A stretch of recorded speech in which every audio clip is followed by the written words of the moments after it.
अस्सलाम वालेकुम सर। वालेकुम सलाम। सर कैसे हैं आप? मजाज बखैर? जी बिल्कुल। आप कैसे हैं? शुक्रिया। सर ये प्लीज़ बता दीजिएगा कि ये जो तीन में जो जर्नलिस्ट की प्रमोशंस हो गई हैं, उनकी जो तैनाती हो गई है हमारे जो particularly core commander 11 core Bukhari साहब, इस हवाले से आप क्या बताएंगे, क्या तफसील है? देखिए, मैं तो चूंकि कोई 15-20 साल से डिफेंस को कवर करता रहा हूँ और देखता हूँ सारी चीजों को। जी। हमारे लिए सच्ची बात यह है कि ये मामूल की चीजें हैं, लेकिन पाकिस्तान में तो अब कोई भी चीज मामूल की नहीं है। मामूल अभी की यहाँ जो नहीं हालात हैं, है। जी सर। हर बात है उसको कोई ना कोई लिंक कर दिया जाता है, उसके ऊपर बात की शुरू कर दी जाती है। जी सर। फौज में जो अफसरान होते हैं, जिन्होंने जिन जिन महीनों में रिटायर होना होता है, सबको पता होता है, ये शेड्यूल पहले से तयशुदा होता है। बिल्कुल हमें ठीक। पता था कि ये मई के महीने में कौन कौन से जो जनरल्स हैं उन्होंने रिटायर होना है और उनकी जगह जाहिर बात है आर्मी चीफ ने नए जो 3 स्टार हैं वो बनाने हैं। जी। तो ये हमें इसका पता था कि ये होना है, तो हम इसलिए इसके पीछे थे। तो ये खबर आई और ब्रेक भी हुई और सारी चीजें सामने आई। जी। उसमें पता चला कि जनाब जो ये 3 जनरल्स हैं, इनको मेजर जनरल्स हैं, इनको लेफ्टिनेंट जनरल बनाया गया। जैसे अहमद शरीफ चौधरी साहब हैं, डीजी ISPR, जी। वो लेफ्टिनेंट जनरल बने हैं। जी। आर्मी चीफ ने मुनासिब समझा कि वो अपनी जो बतौर डीजी ISPR पोजीशन है उसी पे ही काम कर रहे हैं अभी इस वक्त। जी। तो जी। वो वहीं पे ही काम कर रहे हैं। चूंकि जो कोर कमांडर पेशावर थे लेफ्टिनेंट जनरल हसन अजहर हयात, वो जी। 16 मई को फौज से उनकी मुद्दत मुदावमत पूरी होने पर वो रिटायर हो रहे थे। तो हो रहे हैं और उनकी जगह जारी बात है नई अपॉइंटमेंट होनी थी। जी बिल्कुल। उसमें एक बहुत ही जबरदस्त जो अफसर हैं वो आपके सूबे में पेशावर में आए हैं। जी। और उनका जो कैरियर आप देखें, जो उमर महमूद बुखारी साहब हैं लेफ्टिनेंट जनरल, उनको प्रमोट किया। अब जी। वो बाकायदा चेंज ऑफ कमांड होगी और 16 मई को वो अपनी जो कमांड है पेशावर कोर की, 11 कोर की, वो संभाल लेंगे। जी कहाँ इंशाल्लाह। कहाँ रहे हैं उनकी, अब देखें। वो जब जो मिलिट्री एकेडमी में थे, उन्होंने सॉर्ड ऑफ ऑनर ली थी, माशाल्लाह। फिजाजी शमशीर, बड़ी यानी कि बात। जो 84 लॉन्ग कोर्स था उसमें उन्होंने टॉप किया था। तो माशाल्लाह। और उसके बाद जिन जिन पोजीशंस पर वो रहे हैं, वो उन्होंने पाकिस्तान मिलिट्री एकेडमी को भी हेड किया है। वो डीजी रेंजर सिंध भी रहे हैं। सिंध भी इस रहे। वक्त वो vice chief of general staff थे GHQ में जब उनकी प्रमोशन हुई है। जी। तो एक हार्ड कोर एक फौजी अफसर उनका उनकी शनाख्त है और जो हालात हैं सूबे के, जो मामलात हैं, इनसे बेहतर जो शायद कोई चॉइस हो नहीं सकती। तो जबरदस्त अफसर आपके पास आए हैं। तो बाकी सारी फजूल बकवास है कि जो सरदार हसन अजहर हयात के हवाले से और बाकी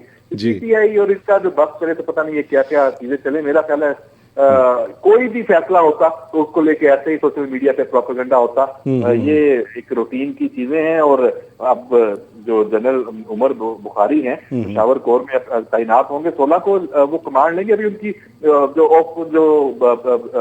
ऑफ द रिकॉर्ड ब्रीफिंग्स होती हैं, प्रॉपर एक तरीकाकार होता है फौज जी में, बिल्कुल वो शुरू हो चुकी होंगी, वो चल रही होंगी।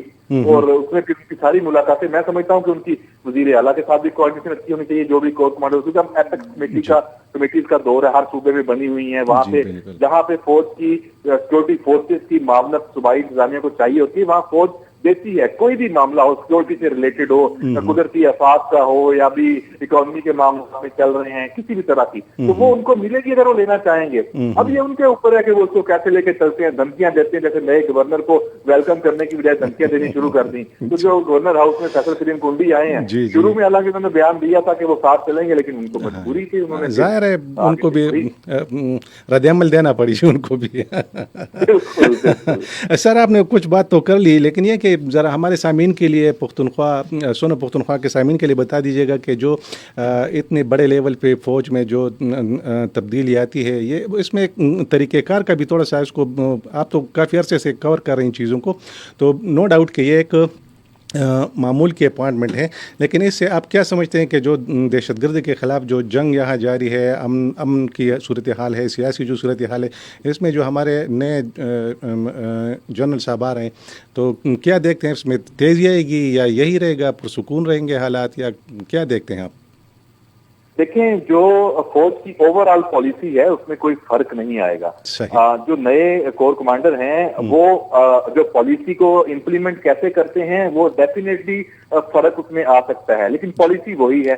तो वो जिस तरह की उनकी पर्सनैलिटी है, जो उनका तजर्बा है, जो चीजें हैं, तो मैं ये समझता हूँ कि जो लेफ्टिनेंट जनरल उमर महमूद बुखारी हैं वो पेशावर कोर में जितने भी कोर कमांडर्स आए हैं उनमें उनका एक मुमताज नाम होगा। 2 साल की नॉर्मली ये पोजीशन होती है, जब भी कोई अफसर लेफ्टिनेंट जनरल बनता है तो वो 2 साल उनकी स्टाफ पोस्टिंग के होते हैं, 2 साल उनकी कमांड पोस्टिंग है। तो ये कोर कमांडर होना है, ये कमांड पोस्टिंग है, तो 2 साल आमतौर पर ये पोस्टिंग रहती है कमोबेश से। तो अब समझे कि अगले 2 साल वो सारा जो सूबे में सिक्योरिटी मामलात हों या जो सिविल मिलिट्री रिलेशन भी ले लें और बाकी चीजें भी, वो आप उनको ही देख के सारा कुछ होना है। तो वो मायूस नहीं करेंगे ना फौज के सिपा सलार को, ना फौज को, और ना ही सूबे के अवाम को। उसमें ये सारी खासियतें, जो बंदा अपने जो इब्तदाई जो कैडेट था वहां पे उसमें टॉप किया है, वो यहाँ तक टॉप ही करता आया है, तो यकीनी तौर पर उसके अंदर ये काबिलियत होगी कि आर्मी चीफ ने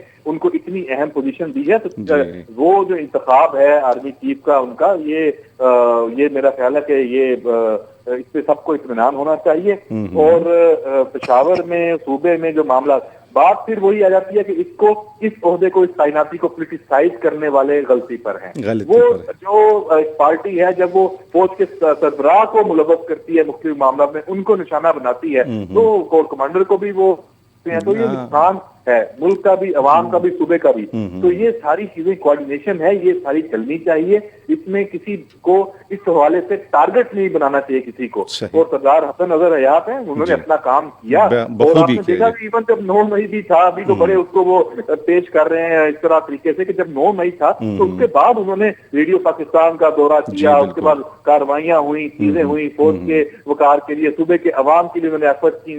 वहाँ कैंट में जो वहाँ पे काम हुआ, आपको देखा पेशावर कैंट में, सदर में खासतौर पर जिस तरीके से वहाँ पेशावर को तब्दील किया, बॉर्डर, पाक अफगान बॉर्डर के मामला को उन्होंने देखा। चीजें आगे बढ़ेंगी, इसमें कहीं पे कोई नई चीज नहीं है, नई डेवलपमेंट नहीं है।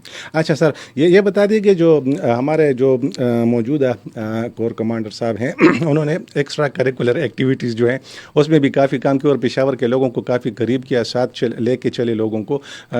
सफारी ट्रेन की बात हो, आसार कदीमा की तहफ़्फ़ुज़ की बात हो, फूड स्ट्रीट्स की बात हो, शुहदा के बच्चों की उनका ख्याल रखना, सारे मामलात उन्होंने खुद देखे बल्कि खुद उसमें हिस्सा भी लिया। ये जो नए हमारे कोर कमांडर साहब आ रहे हैं, सुना है उनका भी ताल्लुक जो है वो कुछ फाइन आर्ट से है, ये ट्रू है? जी बिल्कुल, वो हम देख रहे थे सोशल मीडिया पे ये चीज आ गई कि सुनहरे दिन एक जो ड्रामा था उस वक्त, उसमें फौज का जो एक मोराल, जब वो कैडेट थे उस दौर में, उसमें भी उनकी झलक थी। मैं बार बार यही बात कर रहा हूँ, अक्सर मिलिट्री एकेडमी में रहे जहाँ पे फौज के अफसर तैयार होते हैं, उनकी तरबियत, डिसिप्लिन, चीजें, सारे मामला, डीजी रेंजर सिंध रहे, बहुत अहम अपॉइंटमेंट है। जो vice chief of general staff की पोस्टिंग है, बहुत बड़ी बात है, ये पूरी फौज को चलाना होता है। तो मैं समझता हूँ कि पेशावर और खैबर पख्तूनख्वा के जो सिक्योरिटी से रिलेटेड और जो ये आपने बात की दिन अमूर की, उस सब मामला में ये बहुत खुशकिस्मत है कि उनको लेफ्टिनेंट जनरल उमर महमूद बुखारी जैसा कोर कमांडर है वहां पे उनको मिला है। तो उम्मीद यही रखनी चाहिए। और दूसरी बात तो ये है कि जो बाकी सारे मामला है, आखिर सूबाई हुकूमत है, उसमें सारी चीजें देखनी है, वो उसमें सब कुछ अपनी उसकी जिम्मेदारियां हैं। तो हम अभी से ये कहना शुरू कर दें कि ये सब कुछ फौज के कोर कमांडर है, उनकी जिम्मेदारी है, तो ये ठीक नहीं होगा। अपनी जिम्मेदारियां पूरी करें, सूबाई हुकूमत है, अगर उन्होंने जिम्मेदारियां पूरी करने की बजाय महाजराई करनी है, इंतजार करना है, लड़वाना है अदारों को आपस में, तो ये अनफॉर्चुनेट होगा। चाहिए ये कि एक अच्छा वर्किंग रिलेशन होना चाहिए सिविल मिलिट्री जो केपीके की जो सूबाई हुकूमत है उसका इवन जो गवर्नर अगर आए हैं उनके साथ भी, अगर वो चले जाते हैं गवर्नर हाउस में, तो क़यामत तो नहीं आ जाती उनकी ओर से। तो अगर नए कोर कमांडर को भी उन्होंने इसको सही तरीके से ना लिया और सारी, तो ये चीजें अच्छी नहीं होंगी। ये चीजें हमें इसे साइड पे रखना चाहिए, इस प्रोपेगेंडे को बिल्कुल साइड पे छोड़ देना चाहिए। जो इस वक्त फौज की तब्दीलियां हैं, जो कुछ हुआ है, जैसे बाकी जो जनरल्स हैं, जैसे अहमद शरीफ चौधरी साहब हैं, उनका जो कैरियर है, उनकी फैमिली का सारा, वो डिजर्व करते हैं। वो सबसे बड़ी बात है जो तीनों फौजी अफसरान हैं, ये मेजर जनरल से, ये सीनियरिटी में तीनों टॉप पे थे, कोई सुपर सीड नहीं हुआ। तो तीनों अफसरान जो हैं वो उनको मेरिट पर जो आर्मी चीफ है उन्होंने ये बेहतर समझा, मुनासिब समझा, उनको तरक्की हुई है और ये 4 साल के लिए अब वो लेफ्टिनेंट जनरल्स हैं और इस मुल्क में फौज के लिए अपना वो किरदार अदा करेंगे और उनका बड़ा अहम रोल होगा अगले 4 साल जो ये अफसरान बने हैं, जो बाकी लेफ्टिनेंट जनरल्स हैं, फौज चलाते हैं और जो सिपा सलार हैं, army chief general Syed Asim Munir, देखते सब उन्हीं की तरफ है, पॉलिसी उन्हीं की चलनी है। वो कमांडर जो भी आएंगे जैसे ये आए हैं तो इम्प्लीमेंट इन्होंने करना है। तो पॉलिसी फौज की एक है और फौज की एक पॉलिसी है, वो अब अभी भी नजर आएगी, पहले भी नजर आ रही थी, उसमें कोई तब्दीली नहीं होगी। Thank you very much sir, बड़ी नवाजिश, आपने तफसील से बात की, वक्त दिया, सोना पुख्तनख्वा को वक्त दिया। Thank you very much for kind words. Thank you.